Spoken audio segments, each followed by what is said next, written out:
So I'm back and I'm happy to be back. And a lot of things happened while I was away. One thing is that there's no illegal migration anymore. It has been solved. The Labour government did. There's no illegal migration. Now they call it irregular migration. So I saw the Home Office here says, today Home Secretary Yvette Cooper set out what we're doing to boost our border security and deliver a properly managed asylum system. We're taking control of irregular migration. So that's who would have thought? You can solve problems by just renaming them, changing the way you describe them.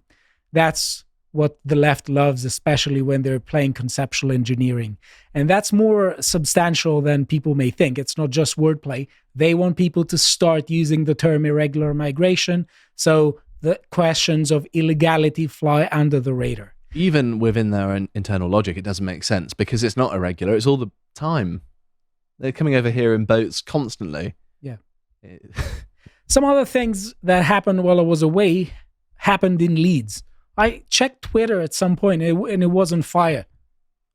Yes. What happened there? I also saw a lot of police officers just running and people laughing and making a joke out of them. Some gypsy kids were taking it into care because their family obviously weren't treating them well. Surprise, surprise. And all of the Muslims in the area, it's a very Muslim area, decided that was terrible and we're going to riot now because you have taken these children. But I think it was more a matter of jurisdiction. It's just like, this is our place now. You can't come into, a Muslim neighborhood and enforce your laws. You're the British. And it's this sort of weird autonomous ghettoization that's going on in the UK where enforcing the law now only happens to British people and that minorities have a different standard, a different set of laws. There's a problem with multiculturalism when it's approached in the abstract, that people are saying that in order to respect a person, you don't have to just respect them as an individual. You have to respect their culture as well, because cultures constitute persons. And they're leading into a situation where they say, okay, people are coming here illegally. They have to be respected. Their culture has to be respected. Mm-hmm. And we have phenomena like that. And we are not talking about equality of rights anymore. They're talking about group differentiated rights. They're saying that these people, because they belong to different cultures, have to be respected differently, and they have to be respected. The laws of their neighborhoods has to be respected. So this is just a destructive idea. Abstract multiculturalism is absolutely bad.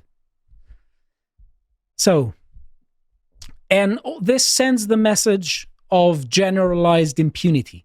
Because if you send the message across that law isn't going to be enforced because you suddenly have to respect 1,000 different communities, and these thousands different communities have different ways of doing things, you are going to, as a state, you are going to communicate the message of impunity. And people will just say, well, I'm going to do what I want. I'm going to do as my culture says, or whatever the hell I want, and I'm going to plead cultural reasons. I'm going to say the police is institutionally racist if they come after me. And we have here several events. In just a very few days, we had some incidents. We have here Liz Kershaw saying soldier stabbed in suspected murder attempt near Army barracks in Gillingham. Girl 15 among two arrested after man was stabbed in London Underground. A teenage boy was stabbed to death in Hackney. I believe that is in London. Yep. Short-tempered cyclist stabbed BMW driver to death in London. So chaos is erupting because the government isn't communicating a message of law and order. And this is the message that they should be communicating. Now, we are going to talk about these several incidents, and we're also going to talk about the incident at the Manchester airport because it has created substantial debate. And there is also rich context behind it. Now, here, several knives have been recovered after an army officer in uniform was stabbed near a barracks. Police said the motive is currently unknown, and they're exploring the possibility that it may be mental health related. Now, I personally find this very offensive. Yeah, I'm triggered by statements of the sort. In what sense? In the sense that they are trying to fill words, mm-hmm. but they're not addressing issues. They're not saying what they should be saying. Obviously, we're talking about people who are unhinged.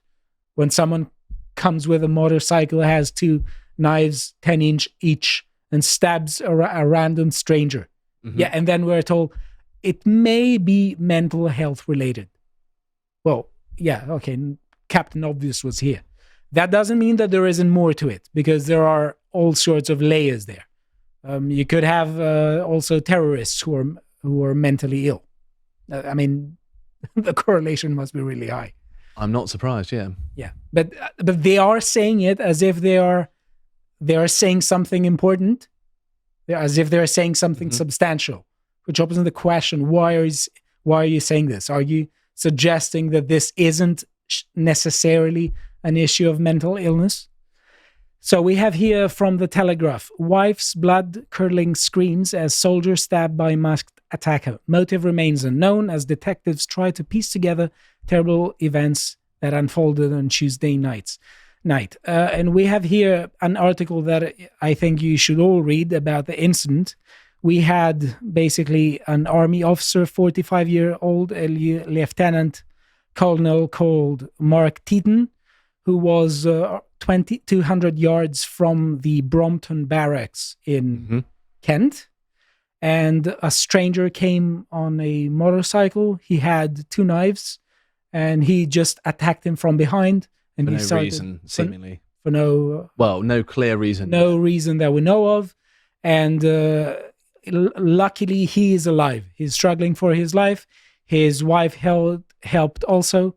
And I think some neighbors there, because it was outside their house, called the police. So it's a good thing that he's alive.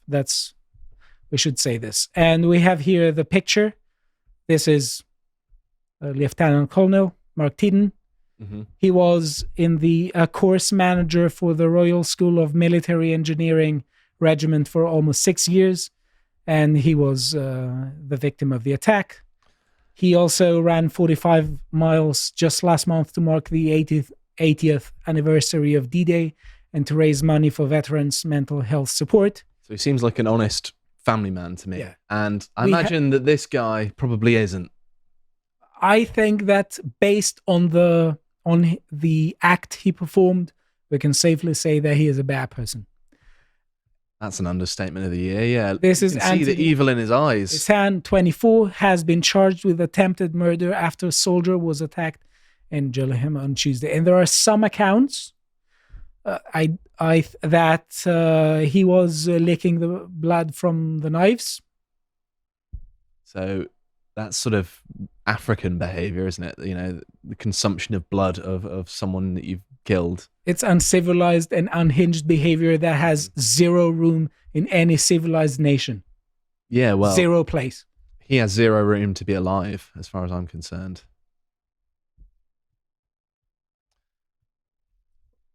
And he was punished, and there were, let's say, some accusations made. And he will be punished, and they're saying that he's charged with attempted murder, and the police said that they're keeping an open mind as to the motive behind the attack. That's weird. Just what does it mean to keep an open mind? Anyway, the intervention of his poor wife may have saved his life. Please pray for him. And we after this, we found out that he is still alive. He's in a he's in a difficult condition, but I think they're saying that he will live. So there was another stabbing in a prison in Frankland in Durham. The officer, a detective constable serving with Greater Manchester Police, suffered a single stab wound to the chest during the incident at approximately 11 a.m. on Tuesday. And we have here an article talking about Frankland Prison, saying that it's a maximum security prison. Things are tough there. They don't have good people there. And we have here, where's the Guardian? There it is. Yeah. And they're saying basically that it's a maximum security prison. But this person also will be alive, the 60-year-old officer who was stabbed. Well, that's good at least. Yeah, that's good. Now, we have a another bad news here, which is worse because here we do have a fatality. We have a boy 15 in Hackney who was stabbed to death on his way to home from picking his little sister up. They're saying that Farrell Garcia, 15, was stabbed to death in Hackney. Well, and the police is trying to find out who did it. Some suspects have been prosecuted, but the police right now is very much unaware of what happened. And also, I think the mayor of Hackney issued a statement saying that if anyone knows things, please tell us. I would imagine this would be a gang-related thing, wouldn't it? That would be my sort of inkling. I don't know. I've heard Hackney has a bad name about gangs and knife organized crime. Yeah. So people should do their homework. And now we're going to talk about Manchester Airport that everyone is being talking about. Sharp as ever, George Galloway tagged the wrong. Yeah, hang on. Yeah. So you showed me this morning. Yes. And he was trying to get Greater Manchester Police, but instead he got Greg. I am not the Greater Manchester Police Station. Him. With the rainbow flag. So I presume he's unintentionally tagged a wokeist instead. Yes, and which he is said, funny. I call for the immediate suspension of the GMP officer captured on the video, savagely kicking and stamping upon the head of the helpless, prone former constituent of mine from Rochdale. The victim's brother is himself a serving police officer. There seems every case for the officer's arrest and charge in fact. Anyway, he says all the stuff he says. If we scroll down a bit... Galloway is out of his mind. Yeah, people are basically asking from the account he tagged to show some of the footage. They're saying that GMP, the him account. So we may as well explain what actually happened here. I don't know whether you're getting onto it. Or are you going to cover it? I do have stuff. Okay, because it's a video that a lot of people watched and they say that this is excessive violence. I think Lawrence Fox did the same. Apparently, there's a very rich context behind. So let's go step by step. But I will make another case. I will approach the issue from another angle when it comes to the atmosphere of generalized impunity and how this affects police officers. Because I think that if you're a police officer right now, you're much more afraid than you used to be 10 years ago when it comes to the state having your back, when it comes to just doing your job. Yes. So the perceived lack of protection and institutionalized protection for doing your job is something that is guaranteed to make police officers much more afraid of their lives and much more nervous about risks. So this has a real world effect on pretty much everyone, because not only do we have now not enough armed response police in London because they threw a police officer under the bus, loads of people resigned and no one is signing up for it. They also have a higher turnover of police officers because who wants to work for an organisation that will throw them under the bus as soon as possible? And so the quality of the people that remain is quite low, and therefore you get this sort of continuous cycle of lowering and lowering of quality of policing, and that's contributed to the situation we see today. So there are multiple videos of what happened. We are not going to show it because YT, and I do have a link to a thread that has a lot of videos from a lot of different angles. So by all means, if you want to check several videos that depict the event, visit the website and click on the link. That we have named it Thread with videos of the incident from various angles. So by all means, watch it. Here we have the Greater Manchester Police issuing a statement saying, we know that our communities are rightly concerned with video footage, which is being circulated online that shows armed police officers responding to an incident at Manchester Airport. Assistant Chief Constable Wasim Chaudhry has issued a statement, and they're basically saying that the alleged suspect was seen on CCTV at a ticket machine in the car park, and officers attended the location to arrest him.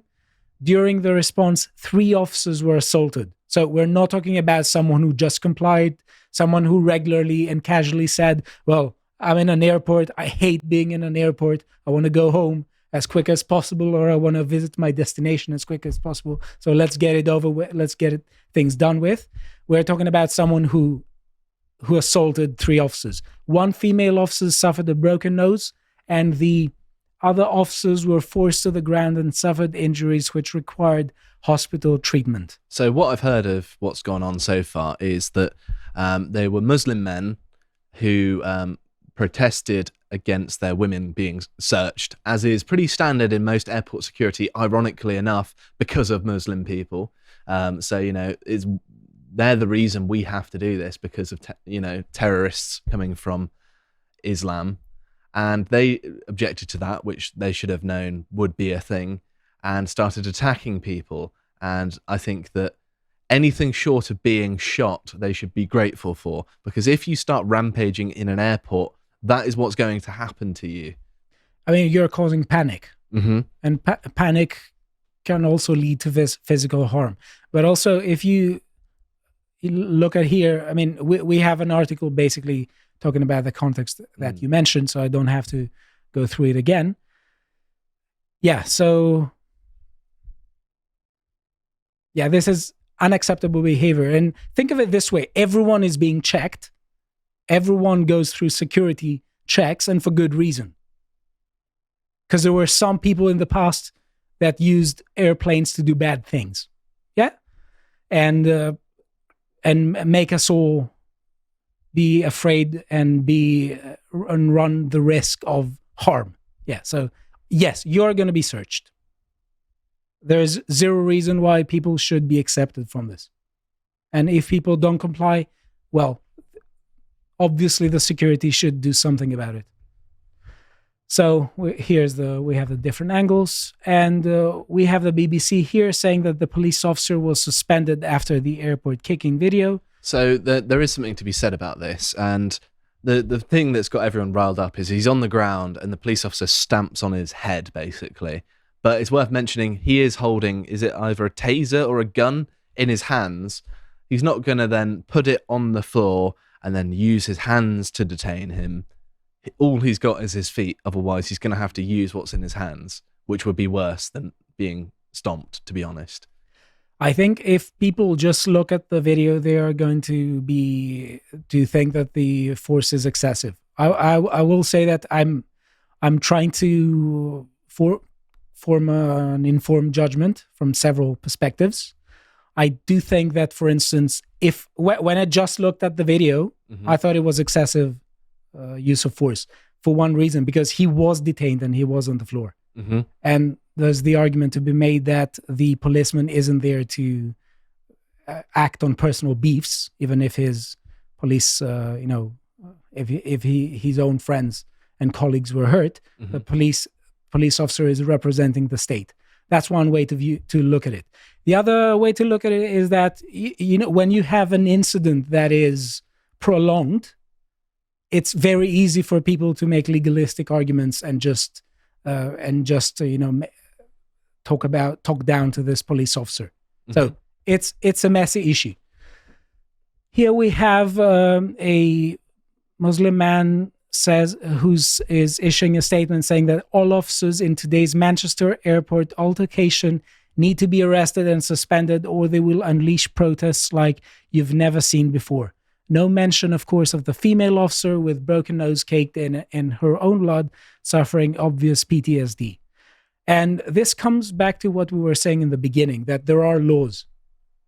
And he is not going to decide how each of the police officers are going to be treated. There are other people vested with the authority to do so.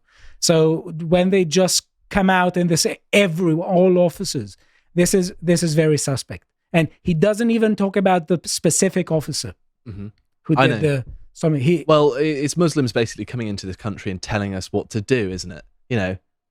Britain is a British country and it should be ruled over by the British people, not some random Muslim that's jumped up because he's got some sort of lowly title, thinking that that we should adhere to these fear tactics of him saying, otherwise there'll be consequences, protests. Yeah, we know they're not going to be protests like you've never seen before. He's obviously making threats here, veiled threats. Yes. And yeah, I don't think we should tolerate people like this. How many people did you hear talking about extremist warnings? Nothing. Nothing. You don't hear about this. Mm. And in order to have a well-functioning society, it's just the basic stuff. You need borders, you need law enforcement, and you need law that applies to everyone. Mm-hmm. You can't have pockets where the law doesn't apply. This just turns a country into a geographic region, and it leads to anarchy and impunity. So we have here a mob outside Rochdale police station that threatens the Greater Manchester Police in response to the Air 4 video. And they say that if they don't get justice, then the mofos are going to get it. That's I'm just trying to say it politely. That's quoting, yeah. Yes. But again, we should look at what the demand is, because they're not vested with the authority to decide how people are going to be treated when such cases are being reviewed. So the issue here to be said is that this is a very abstract statement. Tomorrow, if we don't get justice, the question people need to be asked is, what do you mean by justice? And how this is a call to violence, and whether this is a call to violence or not. I think it's pretty obvious that that's what they're doing. Yeah. Yes, and I want to end by saying basically that it's very simple. It seems to me that when we have leftist governments that are trying to virtue signal how humanitarian they are, and obviously when they're talking about humanitarianism, they're completely selective about it. They're talking about human rights in the abstract, but they don't give a flying toss. No. They don't care. They don't care about the human rights of victims and of people who are regularly mistreated. And it's easy to come and talk about people and talk about police officers who are being reviewed, who should be persecuted and stuff if they act in, let's say, in turmoil, in a turbulent state. But we should also bear in mind how there is a rise in the generalized sentiment of police officers that they don't have institutional backing for doing their work. They feel that they're going to be persecuted by their own police departments and by their own state, the state that they're supposed to guard. Hi folks, thanks for watching. If you liked that and would like to support us, you can sign up to lotuseats.com for only £5 a month, which I think is about $7. Who knows what the exchange rate is these days. And go and watch some of our amazing premium content, such as Bo's Epochs series, which he goes into depth, extreme depth, on many various subjects, such as this one, how Crassus got his comeuppance at Carhay. Anyway, thanks for joining us, and go and follow us over on Twitter, or X, at lotuseaters_com.